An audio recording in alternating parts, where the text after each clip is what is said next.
Bought a PS5? Good. Now let's make sure you're actually playing the games that justify owning one. These are the best PS5 single-player games you can play right now. Alan Wake 2.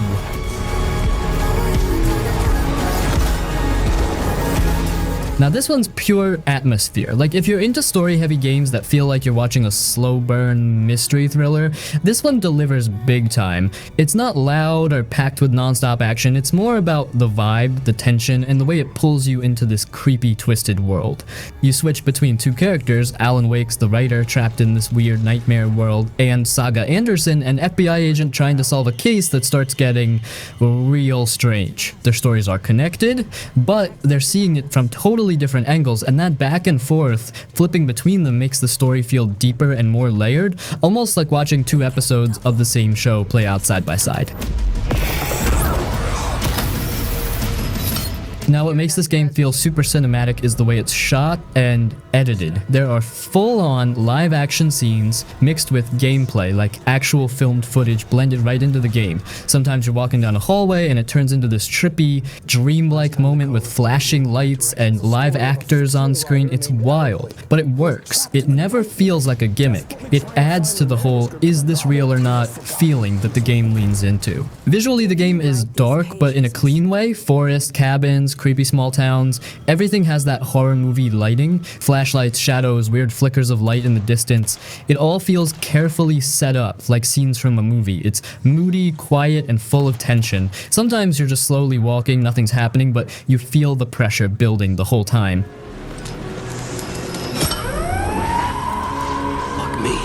Gameplay-wise, it's simple but tight. You've got that flashlight and gun combo again, shining light on enemies to make them vulnerable, then taking them down. But it's not about waves of enemies or crazy fights. Most of the time, you're exploring, reading clues, solving small puzzles, and just soaking in the world. It's more about the journey and the weird stuff you uncover. The writing is solid too. Alan's sections especially feel like you're inside his head, literally sometimes. He's a writer, so his thoughts are part of the story, and the game leans into that hard. Pages of a story appear before things happen. You're walking through events he's already written, or maybe he's writing them as they happen. It's trippy but cool. Only downside, it's not for everyone. The pacing can feel slow if you're not into that heavy story, and it's definitely weird at times. But if you're into games that feel like you're watching a mystery series with horror vibes, this thing nails it. Merge on the facility now.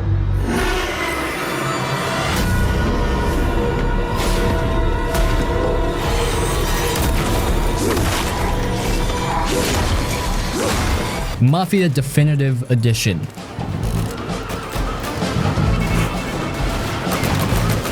One of the most slept on cinematic bangers out there. If you're into games that feel like an old school mob movie, this thing absolutely nails the vibe. So this is a full remake of the original Mafia game from 2002, but they didn't just slap on some better textures. Nah, they rebuilt it completely. New voice acting, updated cutscenes, improved gameplay, and visuals that legit look like a high-budget crime drama. It's got that real sit back and watch the story unfold energy, but you're in control the whole way. You play as Tommy Angelo, a regular cab driver who gets pulled into the mob life during the 1930s. And it's not just crime for fun stuff, it's serious, character-driven storytelling. You see his whole rise through the ranks of the Salieri crime family, all the moral conflicts, the betrayals, the regrets. It's got heart, man. Tommy's not some over-the-top gangster, he's a regular guy who gets in deep and starts questioning if the life is worth it.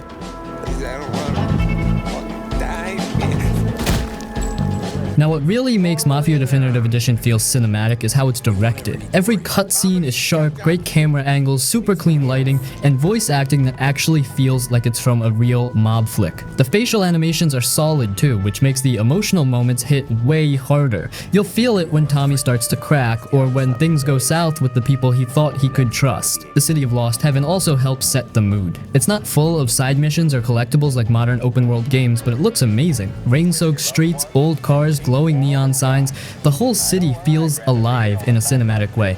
You're not supposed to treat it like a playground, you're just living in it, moving from mission to mission like scenes in a film. So yeah, Mafia Definitive Edition isn't about open world chaos or RPG leveling systems, it's about story, mood, characters, and that classic mob movie feel. If you like your games tight, emotional, and cinematic as hell, this one's a must. It's short, but every chapter hits.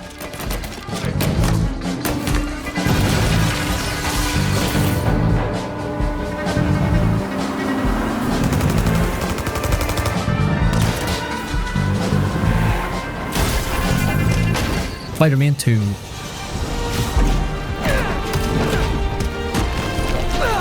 From the moment it starts, it throws you right into the action. The city looks amazing, the lighting, the reflections, the way everything moves, it all feels super clean and polished, and the way the camera follows Spidey when you're swinging through New York, yeah, it's smooth, real smooth. Every little swing, flip, and trick feels like you're watching a scene straight out of a Marvel movie.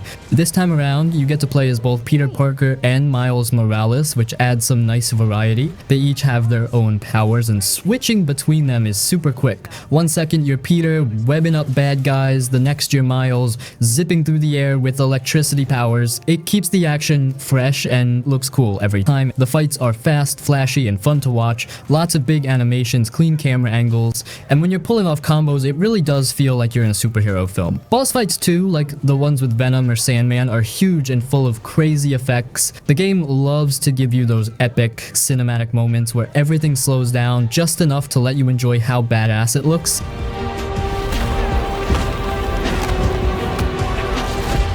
But here's the thing, the game feels short. Not like super short, but for a big superhero game like this, it ends sooner than you'd expect. The story hits hard and fast, and before you know it, the credits are rolling. Also, while the open world stuff is fun at first, it starts to feel a little copy-paste after a while. You're chasing drones, stopping crimes, collecting things, all the usual stuff. And some of it feels a bit too familiar if you played the last 2 games. Still, the overall package is strong. Visually, it's one of the best looking games out there. The acting, the music, the set pieces, everything comes together to give you that big cinematic experience.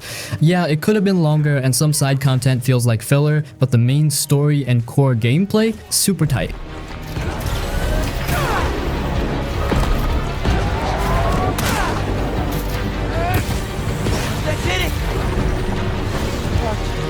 Metro Exodus. This game is strictly a first-person shooter, but it feels completely different from something like Call of Duty because it is so slow and heavy and immersive that you forget you are sitting in a chair. You play as Artyom again, and instead of being stuck in the subway tunnels, you are finally outside on a giant steam train traveling across Russia after a nuclear war. The whole game is a road trip where you stop at these huge semi-open maps to look for fuel and water and supplies for your crew. The reason it is so addictive is the atmosphere, because the developers nailed the feeling of being a scavenger in a dead world. You have a backpack that you can pull out at any time to craft medkits or air filters, and it happens in real time, so you can't just pause the game while a mutant is running at you. You have to pump up your pneumatic air rifle with a hand pump to keep the pressure high, and you have to wipe your gas mask visor when it gets covered in blood or mud. If your mask gets cracked during a fight, you have to put a piece of duct tape over the hole just to breathe. It is those tiny, stressful details that make you feel like you are actually there. No matter what those fanatics think.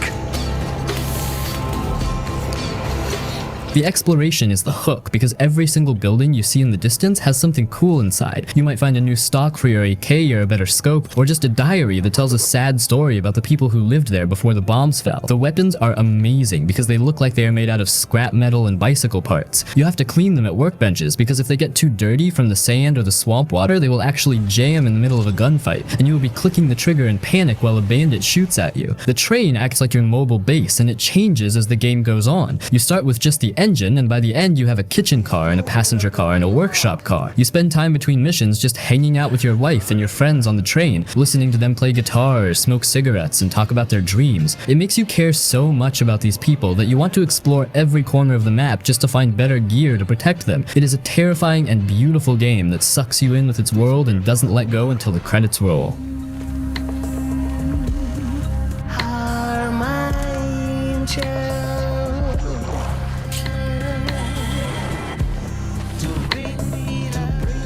Batman Arkham Knight.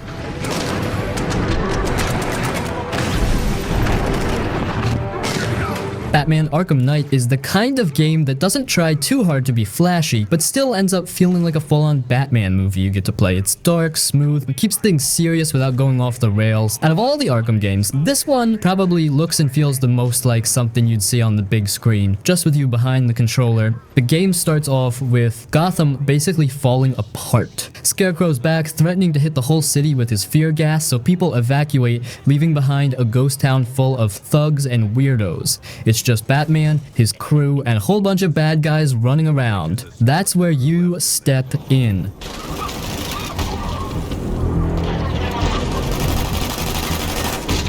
You get dropped right into it, no long tutorials or anything. Just you, your suit, and a city to clean up, and it plays super smooth. Whether you're gliding through the air, diving between rooftops, or jumping straight into a fight, everything feels responsive and easy to control. The game never gets in your way. One of the biggest things people talk about with this game is the Batmobile, since this is the first Arkham game that lets you actually drive it around the city. Some folks didn't love it, but honestly, it works fine. It's fast, it can transform into a tank, and you can even use it during fights or puzzles. It's not perfect, but once you get used to it, it's fun to use, and it makes you feel more like Batman.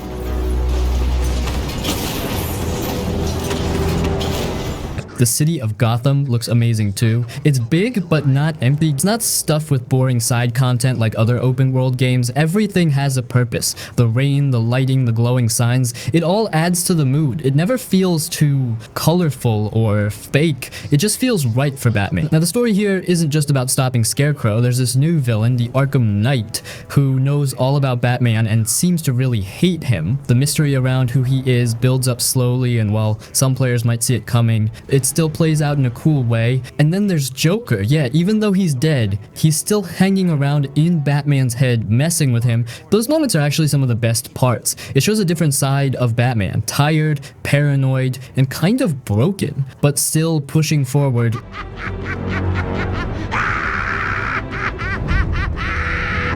The combat is classic Arkham stuff, super fluid. You press a few buttons and Batman's flipping, punching, countering, using gadgets mid-fight. It all feels natural and looks good without you needing to memorize a bunch of combos. Same with the stealth sections. Sneaking through vents, dropping from ledges, quietly taking people out one by one. It's all really satisfying, especially when you plan it right and no one even sees you coming. So yeah, Arkham Knight is one of the best examples of a cinematic game done right. It keeps the focus on the story, lets you move through the city at your own pace, and never overwhelms you with extra nonsense. It respects your time, looks great, and feels like you're living out the final chapter of Batman's story, not watching it, but actually being the guy in the suit.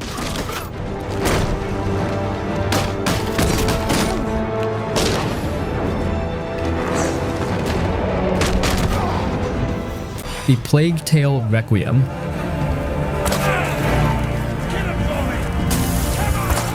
Now we're getting into A Plague Tale Requiem, and man, this one is pure cinematic emotion. Like, it doesn't just look good, it hits hard too. It's one of those games where the story and the visuals work together so smoothly, it feels like you're watching and playing through a full-on medieval drama. You're back playing as Amicia, still trying to protect her little brother Hugo, who's got this weird power tied to a plague of rats. Yeah, still rats. And yeah, still brutal, but this time the story is darker, deeper, and way more intense. You're not just running from soldiers or trying to escape a city.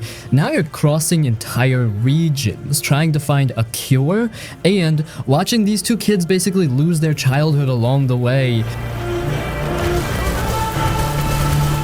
Visually, this game is stunning, like, for real, some of the best graphics out there. Whether it's a bright field of flowers, a foggy ruined village, or a nighttime escape with torches lighting the path, it always looks amazing. The camera pulls back at just the right moments to show you big open views, or zooms in tight when it wants you to feel the tension. And it's all seamless. Cutscenes and gameplay blend right into each other, no awkward jumps or loading screens. It just flows. The cinematic feel really comes through in the way the story is told. The acting is strong, especially from Amicia. She's angry, scared, desperate. All of it feels real. And Hugo, he's still a kid, but you can tell he's changing. The things he sees, the choices he's forced into, it's rough. The story doesn't hold back, and it doesn't treat these characters like superheroes. They're just trying to survive.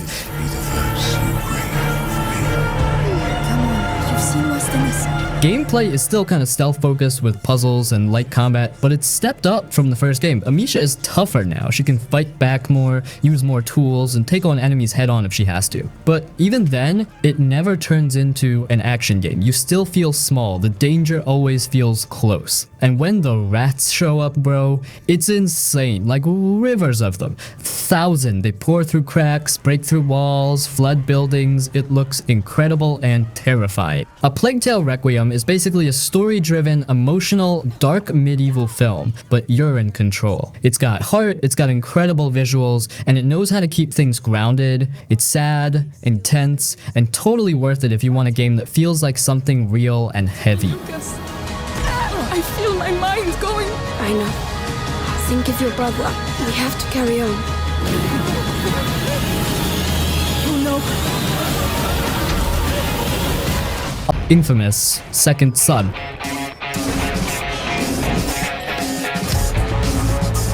This one dropped in 2014, early in the PS4's life, and it was one of those first games that really showed people, yo, this is what next gen can look like now. It was super slick, super pretty, and yeah, even today it still holds up pretty well.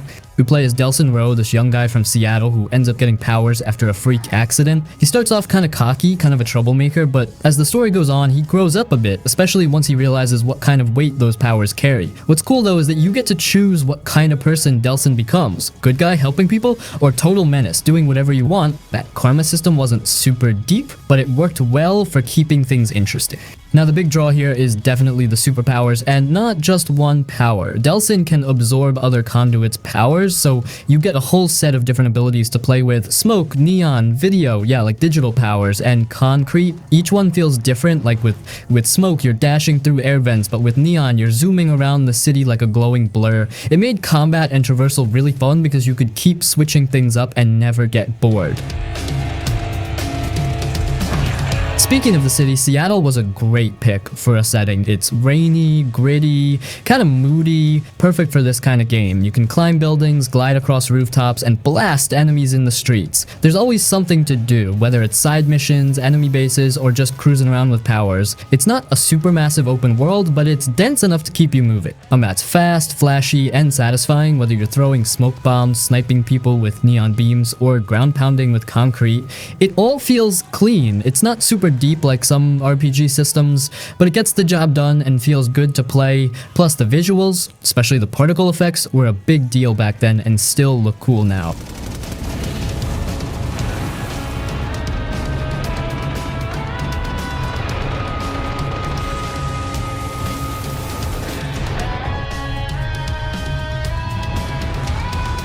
Final Fantasy XVI is really interesting because it's one of those games where you can actively feel the divide between different generations of Final Fantasy fans while you're playing it. Like, this is a series that's been around for, what, almost 40 years at this point? Everybody has their "this was my Final Fantasy game." Some people grew up with the SNES era stuff, some people came in with PS1 games, some people started with MMOs, some people started with FF15, some people literally started here with FF16. So every new game comes with millions of people carrying completely different expectations into it. And I think sometimes online discourse gets weird about that stuff, because people act like there's one objectively correct version of Final Fantasy, when honestly this series has reinvented itself like a million times already. Even the so-called Golden Age games, from Final Fantasy VI through Final Fantasy X, all feel different from each other mechanically and tonally. Naturally, FF16 was never gonna satisfy literally everybody. Like, if somebody grew up loving the party management, turn-based systems, elemental strategies, status effects, world maps, and slower RPG pacing from older FF games, I completely understand why FF16 might not fully hit for them. The game leans way harder into character action combat and cinematic spectacle, but at the same time, if you're a newer or younger Final Fantasy fan and this game completely grabbed you, that's valid too, honestly. I'd never want to take away from somebody discovering Final Fantasy through this game, because there's a lot here to genuinely love.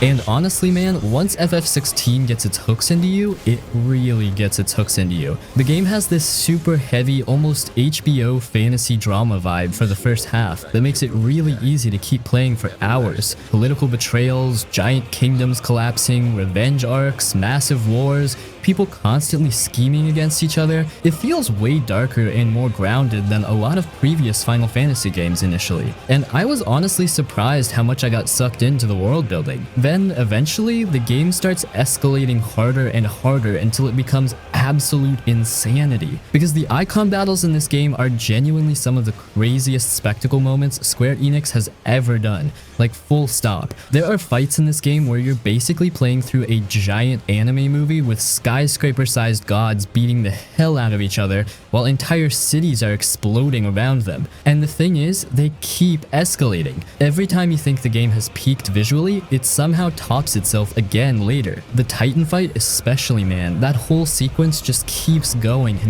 and somehow never loses momentum. Same thing with Bahamut. Those moments are the reasons so many people walked away from FF16 completely obsessed with it, despite some of the criticism around the RPG systems. The spectacle is just unbelievable sometimes.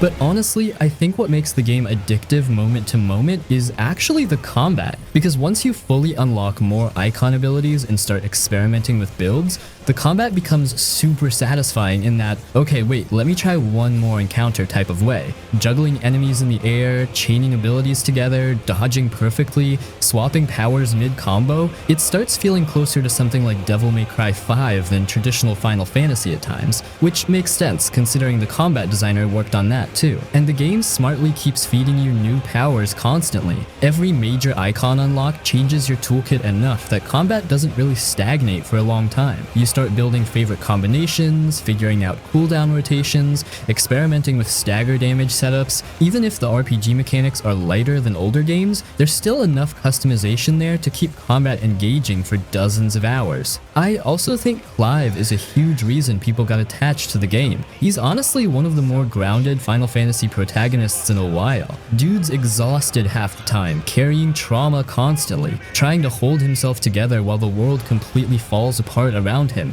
And because the voice acting and performance capture are so strong, the quieter scenes hit surprisingly hard too.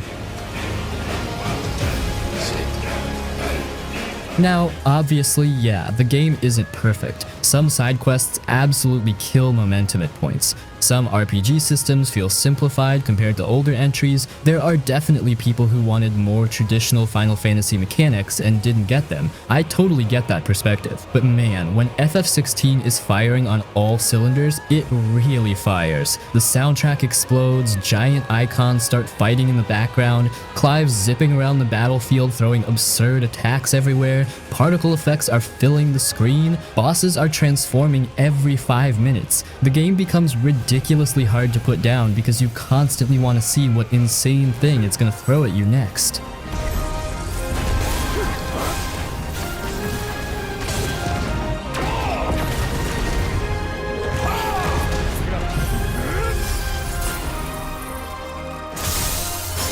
Resident Evil 4 Remake. I mean, yeah, at this point, Resident Evil 4 is basically one of those untouchable games. Like, whenever people talk about the greatest action games ever made, RE4 always comes up somehow. So when Resident Evil 4 got announced, I think a lot of people were excited, but also nervous, because this is not some random cult classic. This is the game. This thing influenced like an entire generation of third-person shooters. And honestly, man, somehow the remake actually lived up to it. What I love about it is that it immediately reminds you why the original game was so addictive in the first place. The pacing is unbelievable. Seriously, this game constantly feels like it's evolving every hour. Village sections turn into survival horror turns into giant action sequences, then suddenly you're solving puzzles in creepy castles, then escaping from horrifying underground labs, then fighting giant mutated monsters. The game never sits still long enough for you to get bored. And that's really why RE4 becomes one of those accidentally played for 7 hours games. Every chapter ends with some new weapon, enemy, environment,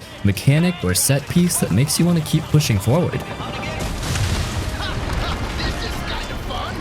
The combat's still ridiculously satisfying too. Even after all these years, there's just something about the way Resident Evil 4 handles crowd control that feels amazing. Shooting enemies in the knees, roundhouse kicking groups, parrying attacks with a knife now, blasting Donatos apart with the shotgun. Every encounter feels chaotic, but controlled at the same time. And the atmosphere is incredible in this version. The original game always had creepy vibes, but the remake pushes the horror side harder. The village especially feels genuinely oppressive now. Everything's muddy, dark, wet, filthy, miserable. The sound design is fantastic too, because you're constantly hearing distant chanting, footsteps, weird enemy noises, chainsaws revving somewhere nearby. It keeps your brain tense even during quieter moments. And then there's the castle section, which somehow still completely rules all these years later. I know some people prefer the village stuff, but man, I love how weird RE4 gets once you fully enter the gothic castle nonsense. Cultists screaming at you, giant armored enemies, catapults firing at you while you're running across walls, absurd trap rooms, lava rooms because video games. The game just keeps escalating into crazier territory, and somehow it all still works. The merchant is still one of the most addictive parts too, honestly. Every time you find treasure or enough money for an upgrade, your brain immediately starts planning builds. Should I fully upgrade the shotgun, save for the magnum, upgrade reload speed, buy the rocket launcher? That progression loop is dangerous because the game constantly feeds you little rewards that make you want to continue just a bit longer. And that's something RE4 absolutely masters. Momentum. You're always close to another cool unlock, another boss fight, another weapon, another memorable area. There's never this huge wall of downtime where the game loses energy. I also think Leon specifically carries the whole thing so well because he has this perfect balance between serious and completely ridiculous. Dude's surrounded by horrifying parasites and nightmare monsters and still somehow throws out dumb action movie one-liners like he's in some 2000s action film. And honestly, RE4 wouldn't feel right any other way. Sorry, you're not my type. The bosses still hit hard too. Del Lago, El Gigante, Verdugo, Krauser, Salazar. Every major fight feels memorable because they all test you differently. Some are straight survival horror panic, others feel more action heavy, others become almost like weird puzzle encounters. Again, the game constantly changes things up. And honestly, replayability is where RE4 becomes completely dangerous. Once you finish it once, suddenly you want to do New Game Plus, then professional difficulty, then speedruns, then challenge runs, then unlocking infinite weapons, then chasing higher rankings. The game is basically built to be replayed over and over because the combat system is just that satisfying. Why? You can't save her. You can't save anyone. Kingdom Come Deliverance 2. Let's talk about Kingdom Come Deliverance 2 because this game is doing something really special and very, very different from every other big budget role-playing game out there. The core idea here is historical realism, and I mean serious realism. This isn't just a fantasy world with castles and swords. The developers, Warhorse Studios, built this game with the help of historians to recreate the Kingdom of Bohemia in the year 1403, which is now the modern-day Czech Republic. When you walk into the major city of Kuttenberg, which was a huge silver mining hub, you are seeing a digital version of what that place looked and felt like 600 years ago. It's a level of historical detail that's almost obsessive, right down to the clothing people wear, the kinds of food they eat, and the actual political turmoil of King Wenceslas IV fighting his own brother Sigismund. You are in the middle of a real civil war that actually happened.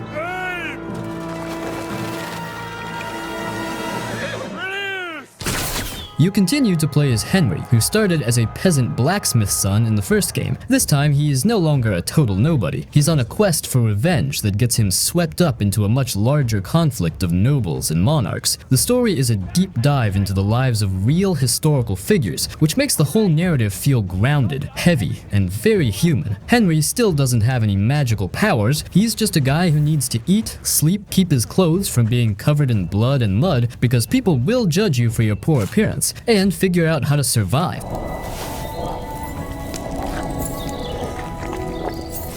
Now let's talk about the unique gameplay mechanic that sets this game apart, the combat system. It is famously difficult and very rewarding. It is not just about button mashing. It is a directional sword fighting system where you have to think like a real swordsman. You aim your attacks and blocks in 4 different directions, up, down, left, and right, and you have to match your opponent's moves. If an enemy swings down from the top right, you have to aim your block up and right in the fraction of a second you have. It takes practice with a trainer to get good, and you will get your butt kicked a lot by simple bandits at first, which actually makes Henry's progression feel earned. They've also added things like early primitive firearms, like a slow-loading musket, and crossbows, which bring a new layer to battles. Even though those guns are inaccurate and take forever to reload, it just adds to that feeling of being in a genuinely rough, developing time period. Ha!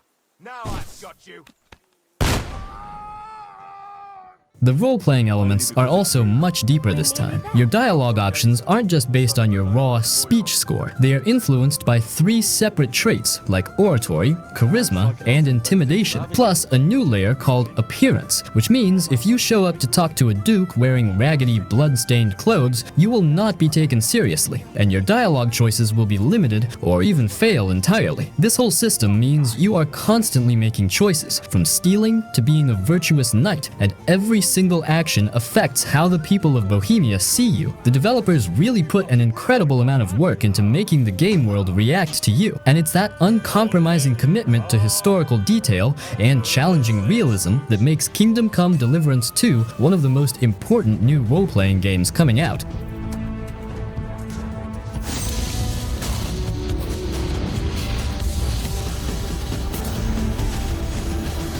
Indiana Jones and the Great Circle. So Indiana Jones and the Great Circle is hands down one of the most cinematic games to drop recently. Like, if you ever wanted to be Indiana Jones, not just play as him, this is it. Full movie vibes from start to finish. You're dropped straight into this classic indie-style adventure, ancient temples, lost artifacts, Nazis of course, and crazy set pieces that feel like they're ripped straight out of a summer blockbuster. The game's mostly first person, which sounds weird for a story-heavy title, but honestly, it works perfectly. It makes everything feel super immersive, like you're right there, dodging traps and throwing punches with your own hands.